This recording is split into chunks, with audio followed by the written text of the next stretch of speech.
ಮೊದಲು ಈ ವಿಡಿಯೋದಲ್ಲಿ ನಾವು ಶ್ರೀ ಹಿಮವದ್ ಗೋಪಾಲ ಸ್ವಾಮಿ ಬೆಟ್ಟಕ್ಕೆ ಹೇಗೆ ಹೋಗಬೇಕು ಮತ್ತು ಅಲ್ಲಿನ ರೋಮಾಂಚಕ ವಿಷಯಗಳ ಬಗ್ಗೆ ತಿಳ್ಕೊಳ್ಳೋಣ. ನಮ್ಮ ಈ ರೋಮಾಂಚಕ ಪಯಣ ಆರಂಭವಾಗುವುದು ಸಾಂಸ್ಕೃತಿಕ ನಗರಿ ಮೈಸೂರಿನಿಂದ ಊಟಿ ಕಡೆಗೆ ಸಾಗುವಂತಹ ರಾಷ್ಟ್ರೀಯ ಹೆದ್ದಾರಿಯಲ್ಲಿ ಗುಂಡ್ಲುಪೇಟೆಯಿಂದ ಸುಮಾರು 10ರಿಂದ 15 ಕಿಲೋಮೀಟರ್ ಮುಂದೆ ಸಾಗಿದರೆ ಒಂದು ಚಿಕ್ಕ ಗ್ರಾಮ ಹಂಗಲ ಎನ್ನುವ ಒಂದು ಪುಟ್ಟ ಸುಂದರ ಗ್ರಾಮ ನಿಮಗೆ ಸಿಗುತ್ತದೆ. ಅಲ್ಲಿಂದ ಬಲಕ್ಕೆ ತಿರುಗಿ ಮುನ್ನಡೆದರೆ ದೂರದಲ್ಲಿಯೇ ಮಂಜಿನ ಅರಮನೆಯಂತೆ ಕಾಣುವ ಗೋಪಾಲಸ್ವಾಮಿ ಬೆಟ್ಟ ನಿಮ್ಮನ್ನು ಸ್ವಾಗತಿಸುತ್ತದೆ. ಆದರೆ ನೆನಪಿರಲಿ ಸ್ನೇಹಿತರೆ, ಇಲ್ಲಿ ನಿಮ್ಮ ಐಷಾರಾಮಿ ಕಾರುಗಳಿಗಾಗಿ ಅಥವಾ ಬೈಕುಗಳಿಗೆ ಮುಕ್ತ ಅವಕಾಶವಿರುವುದಿಲ್ಲ. ಏಕೆಂದರೆ ಈ ಇಡೀ ಪ್ರದೇಶವು ವಿಶ್ವವಿಖ್ಯಾತ ಬಂಡೀಪುರ ಹುಲಿ ಸಂರಕ್ಷಿತ ಪ್ರದೇಶದ ಅಡಿಯಲ್ಲಿ ಬರುತ್ತದೆ. ವನ್ಯಜೀವಿಗಳಿಗೆ ಸಂರಕ್ಷಣೆಗಾಗಿ ಬೆಟ್ಟದ ಬುಡದಲ್ಲೇ ಅರಣ್ಯ ಇಲಾಖೆಯ ಕಟ್ಟುನಿಟ್ಟಿನ ಚೆಕ್ ಪೋಸ್ಟ್ ಇದೆ. ನೀವು ಅಲ್ಲಿ ನಿಮ್ಮ ವಾಹನಗಳನ್ನು ನಿಲ್ಲಿಸೋಕ್ಕೆ ಅವಕಾಶ ಇರುತ್ತೆ. ನೀವು ಸರ್ಕಾರಿ ಬಸ್ ಹತ್ತಲೇಬೇಕು. ಅಲ್ಲಿಂದ ಮುಂದಿನ 6 ಕಿಲೋಮೀಟರ್ ಘಾಟ್ ರಸ್ತೆ ನಿಮಗೆ ಸಿಗುತ್ತೆ. ಅದು ನಿಮ್ಮ ಜೀವನದ ಅತ್ಯಂತ ರೋಚಕ ಅನುಭವ ನಿಮಗೆ ನೀಡುತ್ತದೆ. ಕಡಿದಾದ ತಿರುವುಗಳು, ಒಂದೊಂದು ತಿರುವು ದಾಟಿದಾಗಲೂ ಪ್ರಕೃತಿ ತನ್ನ ರೂಪವನ್ನು ಬದಲಾಯಿಸುತ್ತಾ ಹೋಗ್ತದೆ. ಅಲ್ಲೇನಾದರೂ ನಿಮ್ಮ ಅದೃಷ್ಟ ಚೆನ್ನಾಗಿದ್ದರೆ ರಸ್ತೆ ಬದಿಯಲ್ಲಿ ಒಂಟಿ ಸಲಗನೋ, ಜಿಂಕೆಗಳ ಹಿಂಡೋ ಅಥವಾ ಗಂಭೀರವಾಗಿ ಹೆಜ್ಜೆ ಹಾಕುವಂಥ ಚಿರತೆನೋ ಹುಲಿನೋ ನಿಮಗೆ ದರ್ಶನ ಕೊಡಬಹುದು. ನೀವು ಬೆಟ್ಟದ ತುದಿಗೆ ತಲುಪುತ್ತಿದ್ದಂತೆ ಸೂರ್ಯನ ಬೆಳಕು ಮಾಯವಾಗಿ ಇಡೀ ಪ್ರಪಂಚವೇ ಬಿಳಿ ಮಂಜಿನಿಂದ ಲೋಕವಾಗಿ ಬದಲಾಗುತ್ತದೆ. ನೀವು ಇವಾಗ ನೋಡ್ತಾ ಇರ್ಬೋದು ಯಾವ ಥರ ಎಷ್ಟು ಸುಂದರವಾಗಿ ಹಿಮವದ್ ಗೋಪಾಲ ಸ್ವಾಮಿ ಬೆಟ್ಟ ತುಂಬ ಮೋಡದಿಂದ ಮುಚ್ಕೊಂಡಿದೆ. ಯಾವ ಥರ ಎಷ್ಟು ನೇಚರ್ ಎಲ್ಲ ಎಷ್ಟು ಸಖತ್ತಾಗಿ ಕಾಣ್ತಾ ಇದೆ ಅಂತ. ಇವಾಗ ನಾವು ಮುಂದೆ ಇದ್ರ ಬಗ್ಗೆ ಏನು ತಿಳ್ಕೊಳ್ಳೋಣ ಅಂದರೆ, ಇಲ್ಲಿನ ರೋಮಾಂಚಕ ವಿಷಯಗಳ ಬಗ್ಗೆ ಒಂದೊಂದಾಗಿ ನಾವು ತಿಳ್ಕೊತಾ ಬರೋಣ. ಬನ್ನಿ.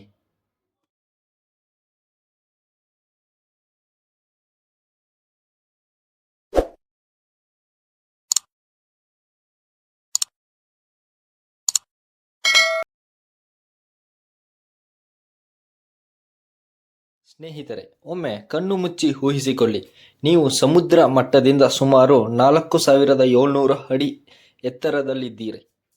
ನಿಮ್ಮ ಸುತ್ತಲೂ ಕಣ್ಣು ಹಾಯಿಸಿದಷ್ಟು ದೂರ ಕೇವಲ ದಟ್ಟವಾದ ಹಸಿರು ಬೆಟ್ಟಗಳು, ಮೈ ನಡುಗಿಸುವ ಚಳಿ ಮತ್ತು ಕಿವಿಗೆ ಅಪ್ಪಳಿಸುವ ತಂಗಾಳಿ. ನಿಮ್ಮ ಕೈಯನ್ನು ಚಾಚಿದರೆ ಮೋಡಗಳನ್ನೇ ಮುಟ್ಟಬಹುದು ಎನ್ನುವಂತಹ ಅದ್ಭುತ ಅನುಭವ. ಇದು ಯಾವುದೋ ಸಿನಿಮಾದ ದೃಶ್ಯವಲ್ಲ ಅಥವಾ ವಿದೇಶದ ರಮಣೀಯ ತಾಣವೂ ಅಲ್ಲ. ಇದು ನಮ್ಮ ಹೆಮ್ಮೆಯ ಕರ್ನಾಟಕದ ಚಾಮರಾಜನಗರ ಜಿಲ್ಲೆಯ ಮುಡಿಗೆ ಇಟ್ಟ ಕಿರೀಟ. ಅದೇ ಹಿಮವದ್ ಗೋಪಾಲ ಸ್ವಾಮಿ ಬೆಟ್ಟ. ಇದನ್ನು ಪ್ರೀತಿಯಿಂದ ಕರ್ನಾಟಕದ ಊಟಿ ಎಂದು ಕರೆಯುತ್ತಾರೆ. ವರ್ಷದ 365 ದಿನವೂ ಬಿಳಿ ಮಂಜಿನ ಹೊದಿಕೆಯನ್ನು ಹೊದ್ದು ಮಲಗಿರುವ ಈ ಪವಿತ್ರ ಹಾಗೂ ನಿಗೂಢ ಕ್ಷೇತ್ರಕ್ಕೆ ಹೋದರೆ ಮನುಷ್ಯ ತನ್ನೆಲ್ಲ ಕಷ್ಟಗಳನ್ನು ಮರೆತು ಪ್ರಕೃತಿಯ ಮಡಿಲಲ್ಲಿ ಕರಗಿ ಸೌಂದರ್ಯದ ಹಿಂದೆ ಹೋಗುತ್ತಾನೆ. ಆದರೆ ಈ ಬೆಟ್ಟದ ಸೌಂದರ್ಯದ ಹಿಂದೆ ಇಲ್ಲಿನ ಕಲ್ಲುಗಳಲ್ಲೂ ಒಂದೊಂದು ರೋಚಕ ಇತಿಹಾಸವಿದೆ. ಇಲ್ಲಿನ ಗಾಳಿಯಲ್ಲೂ ಒಂದು ನಿಗೂಢ ಪವಾಡವಿದೆ. ಬನ್ನಿ, ಇವತ್ತಿನ ಈ ವಿಶೇಷ ವಿಡಿಯೋದಲ್ಲಿ ಬಂಡೀಪುರದ ಈ ಸುಂದರ ಶಿಖರದ ಪ್ರತಿಯೊಂದು ರಹಸ್ಯವನ್ನು, ಯಾರಿಗೂ ತಿಳಿಯದ ಇತಿಹಾಸವನ್ನು ಇಂಚಿಂಚಾಗಿ ತಿಳಿದುಕೊಳ್ಳೋಣ. ನಮ್ಮ ಈ ಹಿಮವದ್ ಗೋಪಾಲ ಸ್ವಾಮಿ ಬೆಟ್ಟಕ್ಕೆ 700 ವರ್ಷಗಳ ರಹಸ್ಯ ಇತಿಹಾಸವಿದೆ. ಅದು ಏನು ಅಂತ ತಿಳ್ಕೊಳ್ಳೋಣ. ಈ ಸುಂದರ ದೇವಸ್ಥಾನ ಇವತ್ತು ನೆನ್ನೆ ಕಟ್ಟಿದ್ದಲ್ಲ. ಇದರ ಗರ್ಭಗುಡಿಯಲ್ಲಿ ಬರೋಬ್ಬರಿ 700 ವರ್ಷಗಳ ಸುದೀರ್ಘ ಇತಿಹಾಸ ಅಡಗಿದೆ. ಇತಿಹಾಸದ ಪುಟವನ್ನು ತಿರುವಿ ನೋಡಿದರೆ ಕ್ರಿಸ್ತಶಕ 1315ರಲ್ಲಿ, ಅಂದರೆ ಹೊಯ್ಸಳ ಸಾಮ್ರಾಜ್ಯದ ಪ್ರಸಿದ್ಧ ರಾಜ 3ನೇ ಬಲ್ಲಾಳನ ಕಾಲದಲ್ಲಿ ಈ ಕ್ಷೇತ್ರ ಬೆಳಕಿಗೆ ಬಂದಿತ್ತು. ಆತನ ದಂಡನಾಯಕನಾಗಿದ್ದ ಮಾಧವ ದಂಡನಾಯಕ ಎಂಬುವರು ಈ ದೇವಸ್ಥಾನದ ಮೂಲ ರಚನೆಯನ್ನು ನಿರ್ಮಿಸಿದರು ಎಂದು ಇತಿಹಾಸಕಾರರು ಹೇಳುತ್ತಾರೆ. ಆರಂಭದಲ್ಲಿ ಇದು ಒಂದು ಕೇವಲ ಪುಟ್ಟ ಗುಡಿಯಾಗಿತ್ತು. ನಂತರದ ದಿನಗಳಲ್ಲಿ ವಿಜಯನಗರದ ಅರಸರು ಮತ್ತು ಮೈಸೂರಿನ ಯದುವಂಶದ ಒಡೆಯರು ಈ ಕ್ಷೇತ್ರಕ್ಕೆ ಅಪಾರವಾದ ಕೊಡುಗೆಯನ್ನು ನೀಡಿದರು. ಮೈಸೂರು ಮಹಾರಾಜರಿಗೆ ಈ ಕ್ಷೇತ್ರದ ಮೇಲೆ ಎಲ್ಲಿಲ್ಲದ ಭಕ್ತಿ ಇತ್ತು. ಅವರು ಈ ಬೆಟ್ಟವನ್ನು ತಮ್ಮ ಬೇಸಿಗೆಯ ವಿಶ್ರಾಂತಿ ತಾಣವನ್ನಾಗಿ ಬಳಸಿಕೊಳ್ಳುತ್ತಿದ್ದರು. ನೀವು ಇಂದಿಗೂ ದೇವಸ್ಥಾನದ ಆವರಣದ ಹತ್ತಿರ ಹಳೆಯ ಕಾಲದ ಐತಿಹಾಸಿಕ ಬಂಗಲೆಯನ್ನು ನೋಡಬಹುದು. ಅದು ಮೈಸೂರು ಒಡೆಯರ ಕಾಲದ ವೈಭವಕ್ಕೆ ಹಿಡಿದ ಕನ್ನಡಿಯಾಗಿದೆ.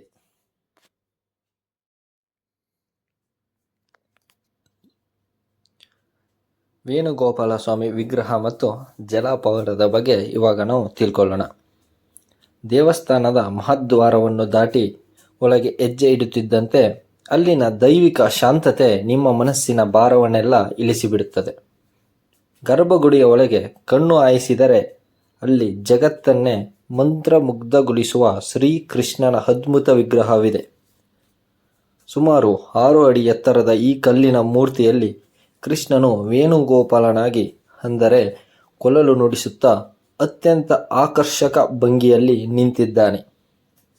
ಆತನ ಇಕ್ಕೆಲಗಳಲ್ಲಿ ರುಕ್ಮಿಣಿ ಮತ್ತು ಸತ್ಯಭಾಮೆಯರ ವಿಗ್ರಹಗಳು ಇವೆ.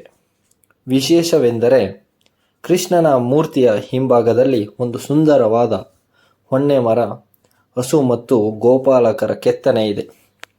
ಈ ಕೆತ್ತನೆ ಎಷ್ಟು ಜೀವಂತವಾಗಿದೆ ಎಂದರೆ ಭಗವಂತ ಈಗಲೇ ಮಾತನಾಡಿಸುತ್ತಾನೋ ಎನ್ನುವಂತೆ ಭಾಸವಾಗುತ್ತದೆ.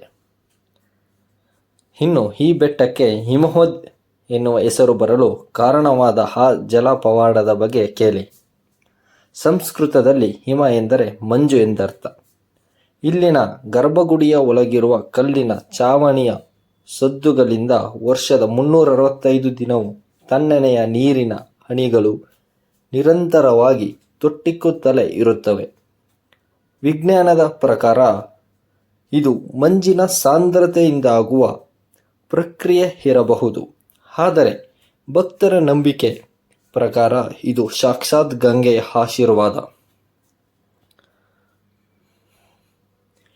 ಬೇಸಿಗೆಯ ಕಡು ಬಿಸಿಲಿನಲ್ಲೂ ಈ ನೀರಿನ ಹನಿಗಳು ನಿಲ್ಲುವುದಿಲ್ಲ ಎನ್ನುವುದೇ ಇಲ್ಲಿನ ಅತಿದೊಡ್ಡ ವಿಸ್ಮಯ. ಇದೇ ಪವಿತ್ರ ತೀರ್ಥದಲ್ಲಿಯೇ ಪ್ರತಿದಿನ ದೇವರಿಗೆ ಅಭಿಷೇಕ ಮಾಡಲಾಗುತ್ತದೆ. ಮುಂದೆ ಅಗಸ್ತ್ಯ ಮುನಿಯ ತಪಸ್ಸು ಮತ್ತು ಕಾಗೆಯ ಶಾಪದ ಬಗ್ಗೆ ನಾವು ತಿಳ್ಕೊಳ್ಳೋಣ. ಈಗ ನಾವು ಈ ಬೆಟ್ಟದ ಅತ್ಯಂತ ರೋಮಾಂಚಕ ಹಾಗೂ ನಂಬಲಾಗದ ರಹಸ್ಯದ ಬಗ್ಗೆ ಮಾತನಾಡೋಣ. ಜಗತ್ತಿನ ಯಾವುದೇ ಮೂಲ ಟ್ರಾನ್ಸ್ಫಾರ್ಮ್ಗೆ ಹೋದರೂ ನಮಗೆ ಖಾ ಖಾ ಎಂದು ಕೂಗುವ ಕಾಗೆಗಳು ಕಾಣಸಿಗುತ್ತವೆ. ಆದರೆ ಆಶ್ಚರ್ಯವೆಂದರೆ ಈ ಹಿಮವದ್ ಗೋಪಾಲಸ್ವಾಮಿ ಬೆಟ್ಟದಲ್ಲಿ ನೀವು ಎಷ್ಟೇ ಹುಡುಕಿದರೂ, ಇಡೀ ದಿನ ಕಾಯ್ದರೂ, ಇಡೀ ದಿನ ಹುಡುಕಿದರೂ ಒಂದೇ ಒಂದು ಕಾಗೆಯು ನಿಮಗೆ ಕಾಣಿಸುವುದಿಲ್ಲ. ಹೌದು, ಇದು 100ಕ್ಕೆ 100 ಸತ್ಯ. ಇದರ ಹಿಂದೆ ಒಂದು ಪೌರಾಣಿಕ ಕಥೆ ಇದೆ. ಸಾವಿರಾರು ವರ್ಷಗಳ ಹಿಂದೆ ಅಗಸ್ತ್ಯ ಮುನಿಗಳು ತಪಸ್ಸಿಗಾಗಿ ಈ ಶಾಂತ ಪವಿತ್ರ ಬೆಟ್ಟವನ್ನು ಆಯ್ದುಕೊಂಡಿದ್ದರು. ಅವರು ತಮ್ಮ ಕಮಂಡಲದ ನೀರನ್ನು ಚೆಲ್ಲಿ ಇಲ್ಲಿ ಹಂಸತೀರ್ಥ ಎಂಬ ಪುಣ್ಯಕೊಳವನ್ನು ಸೃಷ್ಟಿಸಿದರು. ಒಮ್ಮೆ ಶಾಪ್ತಗ್ರಸ್ತ ಕಾಗೆಯೊಂದು ಆ ಪವಿತ್ರ ಕೊಳದಲ್ಲಿ ಮುಳುಗಿ ಎದ್ದ ತಕ್ಷಣ ಅದು ಬಿಳಿ ಹಂಸ ಪಕ್ಷಿಯಾಗಿ ಬದಲಾಯಿತಂತೆ. ಅಂದಿನಿಂದ ಈ ಕ್ಷೇತ್ರದಲ್ಲಿ ಕಾಗೆಗಳು ಸುಳಿವೇ ಇರುವುದಿಲ್ಲ. ಇಲ್ಲಿಗೆ ಬರುವ ಎಲ್ಲ ಜೀವಿಗಳ ಆತ್ಮವು ಅಂಶದಷ್ಟೇ ಪರಿಶುದ್ಧವಾಗಿರುತ್ತದೆ ಎಂಬ ನಂಬಿಕೆ ನಡೆದುಕೊಂಡು ಬಂದಿದೆ. ಇದು ಕೇವಲ ನಂಬಿಕೆಯೋ ಅಥವಾ ಪ್ರಕೃತಿಯ ನಿಯಮವೋ ಗೊತ್ತಿಲ್ಲ. ಆದರೆ ಇಂದಿಗೂ ಇಲ್ಲಿ ಕಾಗೆಗಳು ಬಾರದೇ ಇರುವುದು ಒಂದು ದೊಡ್ಡ ಮಿಸ್ಟರಿಯೇ ಸರಿ. ಕೊನೆಯದಾಗಿ ಸ್ನೇಹಿತರೆ, ನೀವೇನಾದರೂ ಈ ಅದ್ಭುತ ಜಾಗಕ್ಕೆ ಭೇಟಿ ನೀಡಲು ಪ್ಲ್ಯಾನ್ ಮಾಡುತ್ತಿದ್ದರೆ ಕೆಲವು ಮುಖ್ಯ ವಿಷಯಗಳನ್ನು ನೆನಪಿನಲ್ಲಿಟ್ಟುಕೊಳ್ಳಿ.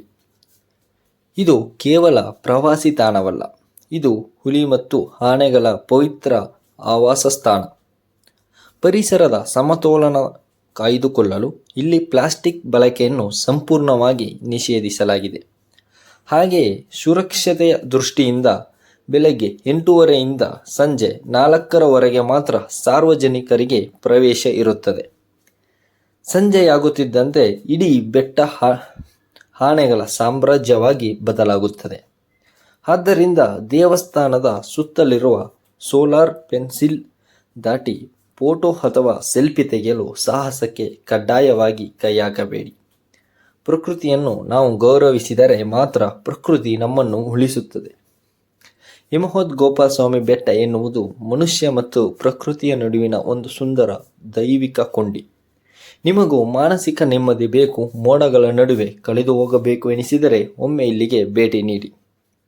ನಿಮಗೆ ಈ ಇತಿಹಾಸ ಮತ್ತು ಕತೆ ಇಷ್ಟವಾಗಿದ್ದರೆ ತಪ್ಪದೆ ವಿಡಿಯೋಗೆ ಒಂದು ಲೈಕ್ ಕೊಡಿ, ನಿಮ್ಮ ಸ್ನೇಹಿತರೊಂದಿಗೆ ಶೇರ್ ಮಾಡಿ.